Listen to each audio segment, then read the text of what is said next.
انتشارات مرسا تقدیم می کند. معلم زبان، اثر علی حسنی فرد، راوی یکتا حسنی فرد. معلم زبان. آقای رحمتی معلم زبان انگلیسی کلاس اول راهنمای مدرسه مهر بود. آقای رحمتی یک معلم خوب و وظیفه شناس بود.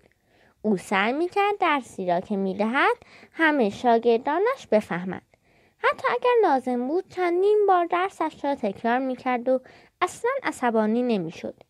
توی کلاسش یک دانش آموز بود که زبانش خوب نمی‌چرخید و بعضی از حروف را نمی‌توانست تکرار کند.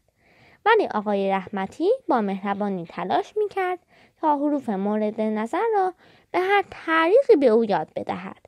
چند روزی بود که داشت حروف صدادار را برای بچه‌ها می‌گفت و بچه‌ها یکی یکی تلفظ صحیح را تکرار می‌کردند. اما همان یک نفر بود که باز نمی‌توانست صحیح تلفظ کند. بچه‌ها تلفظ صحیح آ می‌شود آی. حالا همه با هم بگن آی. حالا نادر تو بگو آ. نه آو نه بگو آی. ببین اینجوری آی آو. آقای رحمتی کم کم داشت کلافه می شد.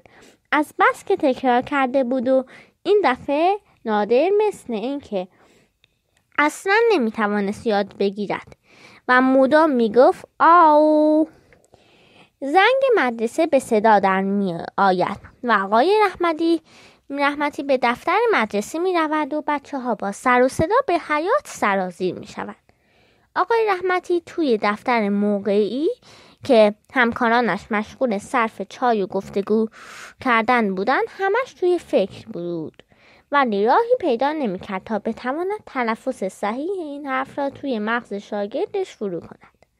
زنگ کلاس می‌خورد و بچه‌ها با صف‌های منظم به طرف کلاس‌های خود می‌روند و سر جاهایشان می‌نشینند. معلم‌ها هم کم کم به در کلاس ها نزدیک می شوند. آقای رحمتی که 2 ساعت پی در پی با همین کلاس درس داشت در اندیشه یافتن راهی برای یاد دادن تلفظ حرف آی بود. به نادر داخل کلاس می شود. مبصر برپا می دهد. تمام شاگردان از سر جای خود بلند می شوند و معلم اجازه نشستن می دهد. معلم به طرف تخته بر می گردد و مجددا می نویسد آی. به محض این که نادر سر جایش می نشیند صدایش بلند می شود آی آی. معلم با خوشحالی برمیگردد و به نادر آفرین می گوید که بالاخره توانست حرف مورد نظر را تکرار کند.